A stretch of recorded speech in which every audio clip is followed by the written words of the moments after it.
Cities and communities are growing fast. Often their waste systems can't keep up. Whether it's from humans, animals or industry, what we leave behind is a burden on people and the environment. On Eco India today, we meet individuals with bright ideas for handling waste. Hello and welcome, I'm Sanuta Raghu. We start with the basics. Functioning toilets are more than a convenience. They're vital to public health. About a quarter of India's population lives without regular access to sanitary facilities. One social enterprise is working to change that with smart public toilets that improve hygiene and restore dignity to the urban poor.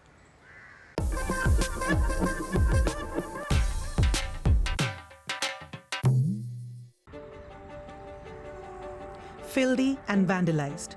Public toilets in a slum of Faridabad in northern India. The city's waste system has buckled under explosive population growth.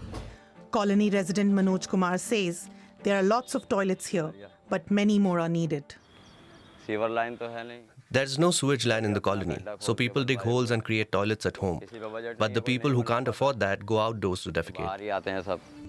Without sewage pipes or solid waste management, fecal waste ends up in ponds and water bodies around the colony. Tap water here is so contaminated, residents frequently fall ill. Kids here are constantly suffering from stomach aches and diarrhea. And now that the heat is so severe, the water problems are worse. In 2014, the UN identified India as the country with the highest number of people practicing open defecation. That same year, the government launched the Swachh Bharat Mission or Clean India Mission. Since then, more than 100 million toilets have been installed across the country. Experts say today, only 1% of the urban population and 20% in rural areas still defecates in the open. In slum areas, we have installed community toilets at many locations. The problem is that people living there don't use them properly. Thefts happen, bulbs get stolen, seats get broken, taps get stolen, people break the wash basins. We don't know why people do these things, but these are the issues we face that make toilet maintenance difficult. The problem of toilet maintenance isn't confined to urban slums. It also affects people who travel or work on roads. At Kashmiri Gate, a bustling metro stop in Delhi, there's a clean and smart alternative. This sanitation center was built by the company Garv Toilets and installed in partnership with the Delhi Metro Rail Corporation. Neha Goyal is in charge of the project. Mayank Mida is the company CEO and co-founder. They show us why they think this facility can make a difference. There are separate cubicles for women and men as well as for transgender and disabled customers. We are using stainless steel here because it's indestructible. As you know, this is a high footfall area. So a lot of, people come and try to do some vandalism and people can't break this. So before entering the toilet, we have indicator lights here, which you can check and know whether the toilets are occupied or not. We have sensor-based operations here. So after every usage, flush will get triggered. Even the basins are sensor-based, so you don't need to touch anything to wash your hands. The company monitors data like user numbers via an app. Sensors measure air quality. If values dip, staff are dispatched to clean up.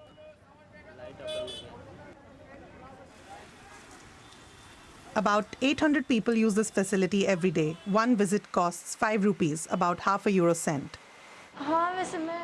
I use it 2 to 3 times a week because these toilets are clean and safe. Unlike government-run public toilets, the private ones are clean. The use of more basic versions are free of charge.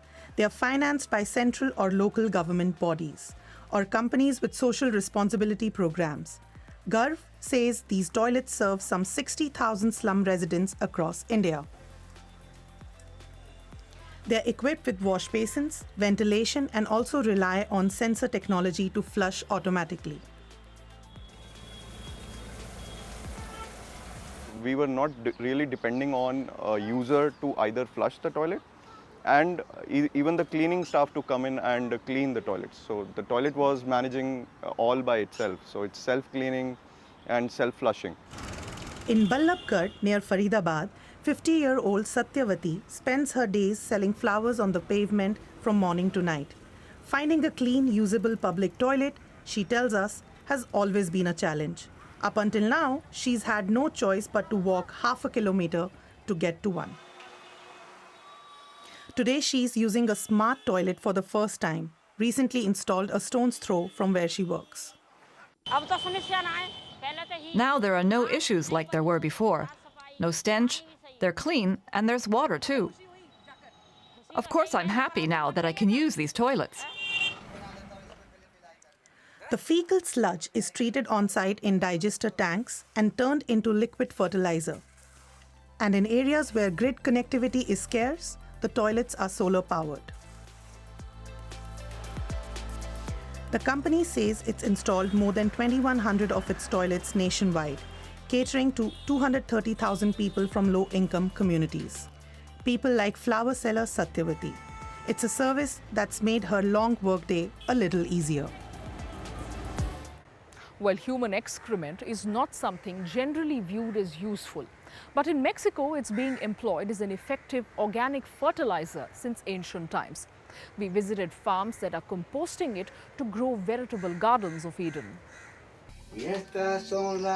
Thomas Villanueva is so pleased with the day's harvest that he breaks into song as he delivers a sample for the kitchen. His wife, Liliana Aranda, will use it to prepare lunch. After working outdoors, everyone is hungry. We thank the water for watering the plants, the compost for feeding them. That compost was made from human excrement, all perfectly normal for farmer Thomas Villanueva and his family. On the edge of the small Mexican town of Tepatixla in the state of Mexico, the Ollentiali farm grows fruit and vegetables. Everything here is fertilized exclusively with homemade human dung. We're completing the cycle. What comes from the earth is digested and excreted. The process of composting allows us to give back to the soil what we took from it. So we complete the cycle and life continues. They eat their own vegetables, but they also sell them at markets. All plants need nutrients to grow, especially nitrogen and phosphorus. Ollentiali is a fully organic farm, and artificial fertilizers are banned. Thomas Villanueva says they're expensive and bad for the soil, so he and his team invest a lot of time and effort collecting excrement from dry toilets, mixing it with natural ingredients like stone powder or straw to transform it into a rich compost over a number of months. The activity of bacteria leads to high temperatures during composting. That heat kills any pathogens. This compost here is now ready, and it smells pleasant, like fertile soil. They use it to grow various types of cabbage, beetroot, broccoli, fruit, and a whole lot more. We've come to the small town of Ocotepec in the state of Morelos. Here, architect Cesar Añorve has also looked at ways of recycling feces. This is an ecological neighborhood that I set up more than 20 years ago. I wanted to show that homes can use dry toilets and not pollute any water. In other words, toilets that divert the urine away from the feces and that are not flushed with water. These toilets are not connected to the sewage system either. Urine lands in the front here, poop at the back, just add a bit of soil, and that's it. A lot of raw sewage in Mexico flows directly into lakes, rivers, and the sea, something Cesar Añorve finds outrageous. He believes dry toilets are the solution and gives workshops teaching people how to build and use them. What I'm doing is reviving the knowledge and understanding of water that our ancestors had. They didn't see excrement as something dirty, but as something that needs to be returned to the earth. Those ancestors used human feces and other organic waste to develop fertile islands known as chinampas, used for growing crops in wetland areas. They've been used in Mexico since ancient times. On one chinampa on the edge of Mexico City, Lucio Usubiaga wants to keep that heritage alive. The chinampas are one rare example of how we humans have helped to promote life and biodiversity. So they're a very powerful example of how we can live in harmony with nature. He runs a regenerative farming project called Arca Tierra. The idea is to grow organic produce working as closely as possible with nature. The produce is then sold to restaurants in Mexico City. We need to give back to the earth what we've received in the shape of food. Otherwise, you get an imbalance, leading to pests and depleted soil. To feed the plants properly, you need to return all that's left over back to the soil. Back to the Ollantaytambo organic farm. Tomas Villanueva's customers know how his vegetables are grown, and they wholeheartedly approve. Poop has a bad image in our society, but we know that this composting process makes it perfectly hygienic. And we always like to say that with poop, you never lose a harvest. A cycle of giving and taking, eating and excreting. Something that triggers revulsion elsewhere is seen here as the most natural thing in the world. While composting human excrement may be a novel concept to some, animal dung is widely used in food production. But when communities live in close quarters with livestock, large amounts of manure are dangerous to people's health and the environment. A startup in India's south has come to the rescue of one village that now turns dung into energy. Cows are central to the livelihoods of people in the village of Varadharajapuram in Tamil Nadu state, a village where farmland has been swallowed up by the push of urban growth from the state capital, Chennai. Roughly a third of its 900 households still keep livestock in sheds next to their homes and rely on the milk to support their families. But all those cows create massive amounts of manure. Village resident Pakiri Sami says it's a problem for the community and its groundwater. Lots of cow dung is dumped into the pond. It goes into the many open drains and clogs them, which stops the rainwater from flowing through. This causes disease and mosquito infestations. Fever and vomiting are also common. We wanted the government to do something.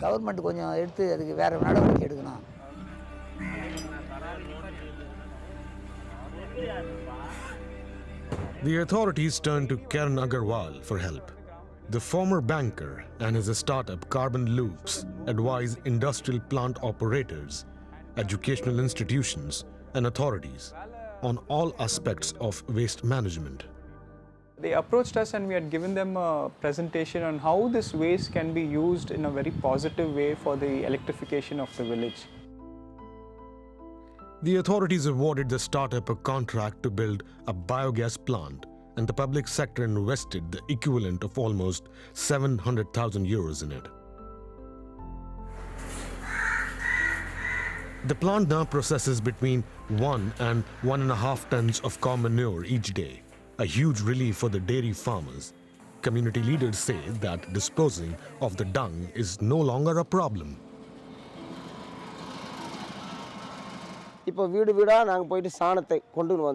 We now collect cow manure from each house and process it. The gas it generates can be used for cooking, and the electricity it creates is stored in a generator.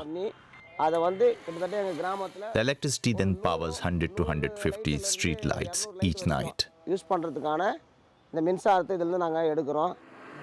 The community used to pay up to 1,700 euros for electricity. Now it costs about a third less. Pollution levels in the local water have also gone down.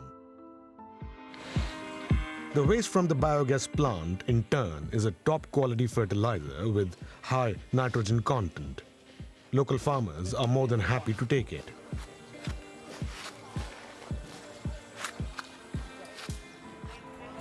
Cow manure isn't the only type of waste that can be used to generate electricity. Carbon Loops recently put a plant into operation in another municipality that addresses food waste. And currently 1.5 tons of food waste from the market, including vegetable waste and hotel food waste, is collected and brought to this facility. Again, we are processing it in our biogas plant there and converting it into electricity. Both biogas plants have the same effect. They protect the environment and increase people's quality of life by producing energy. And the former rice farmer, Pakirisamy, now works for the biogas plant in his community.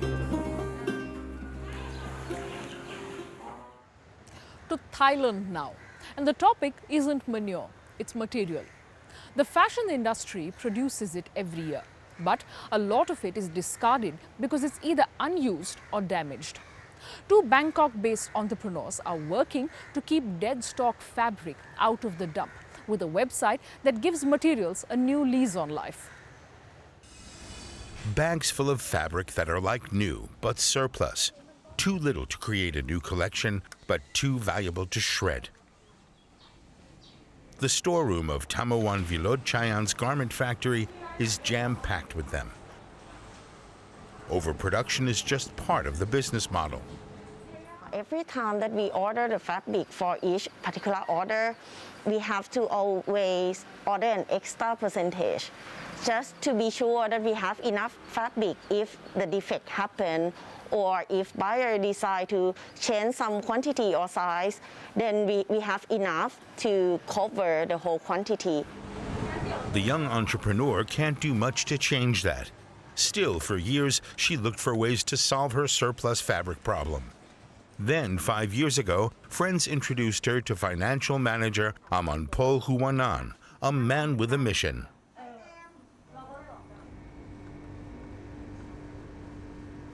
I wanted to make a change in terms of waste management, and given that we are in the digital age, I think the best way to now manage the waste and make it into a scalable business is through the internet. In 2018 in Bangkok, they founded MoreLoop, an online platform for fabric remnants. A simple yet clever concept. We like the Airbnb for surplus fabric. So these quality fabric, we would source them from different warehouses, and then they would give us the data of their fabric and the sample, and then we basically put these onto the internet so that people can come and browse and shop online. But the business got off to a rocky start. Few believed anyone could produce quality fashions from fabric remnants. After 4 months, the founders were ready to throw in the towel. But then they had the bright idea of creating their own collection. When we produce into a t-shirt, then it's easier to them to have a sense of quality when they wear it, when they touch it. They showed off their t-shirts at a trade show and sold out in just 2 days. From then on, things went quickly. At first, just 5 factories sold their surplus fabric to MoreLoop. Now more than 70 textile producers enter remnants into the database. The selection is large enough to attract corporate clients. MoreLoop now produces tailor-made products for 150 companies, like insurance firm Allianz. I think it makes sense. Instead of producing the new fabric, why don't we just use whatever that's already available, and that's good, because it means that you also help all the factory in the country as well. She's ordered 18,000 polo shirts, masks, and baseball caps, all with the same design. That's a big challenge for the startup. We have to mix and match with many different types, different shades of fabric, because the quantity is too big and one leftover fabric could not serve the quantity. Yet major clients overlook these little differences to show their green cred. As an additional service, Moreloop calculates how much CO2 they've saved, depending on the color, weave, and production method of the chosen material.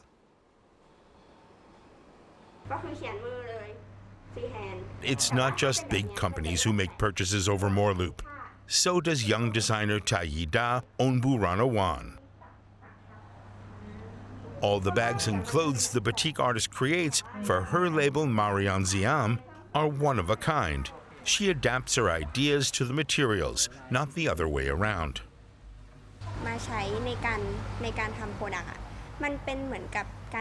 It's more like giving new life to unused fabric. So it doesn't feel like second-hand fabric, and the customers feel the same. It's just repurposing and giving more value to the fabric.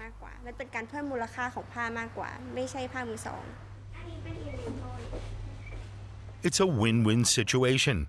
To date, Moreloop has saved some 500 tons of carbon dioxide, the equivalent of the CO2 emitted during 5 million kilometers of car travel. But that's still not enough to satisfy its founders. We want to be the part of the global transition to a circular economy. We want to play that part, and we want to be part of making this new equilibrium a reality. Their long-term goal is to keep growing and get 500 textile firms putting fabric into the Moreloop. And they plan to offer more of their own products, along with t-shirts, masks, and PPE. Now, Moreloop's concept aims to prevent new waste. But old junk is often a legacy that's simply ignored. Over in the French capital, Paris, an 11-year-old is single-handedly tackling trash in the river Seine, dredging up relics from its depths. On any given Saturday morning, 11-year-old Raphael is likely to be out doing what he likes best. Fishing, but not in a conventional way. This is a magnet that can lift up to 1 ton. Almost immediately, Raphael, together with his father, strikes something, a shopping trolley. Check-moi ça, mon frère. Avant tout, c'était le côté ludique. I started doing this because I thought it would be fun to do, but it quickly became some kind of hobby, or rather a job. Now we are doing this almost every weekend. We have to do it as others, adults, are doing nothing. De personnes qui sont peut-être beaucoup plus grands que moi, mais qui ne font rien. Ah, j'ai aussi, je crois. They soon pull up more items, including a kick scooter and a metal barrier. But today's catch is far from being Raphael's biggest. In about 2 years, he and his father have picked up nearly 20 tons of scrap metal. One day, he caught around 50 bicycles. Raphael now has more than 20,000 followers on Instagram. Raphael's favorite pieces are currently exhibited in a little pop-up museum right next to the river Seine. 2 containers full of pedal bikes, watches or bayonets, all with their own little story. At least that's what Raphael imagines. Ça, c'est une baïonnette. This is a bayonet from 1874, and there's a safe over there that we fished out, next to a revolver and a motorbike. We imagine it must have belonged to a gangster on the run who crashed with his motorbike. Raphael's dad appreciates the father-son time, and he's not surprised Raphael has chosen this hobby. Raphael has always been close to nature and animals, so if someone does something bad to nature, like polluting it, he would of course step in. Raphael, meanwhile, hopes the exhibition is not just nice to look at. We want to encourage people to do the same. Those people can then convince others to follow suit. He has at least made an impression on one person, French President Emmanuel Macron, who recently congratulated Raphael for his initiative. That, Raphael hopes, will help spread the word. It's children like Raf who will bear the brunt of the waste adults produce today. And he understands that. Being conscious of how much waste we produce and taking action to transmute it is the need of the hour. I'll see you again next week with an equally informative episode. Goodbye and thanks for watching.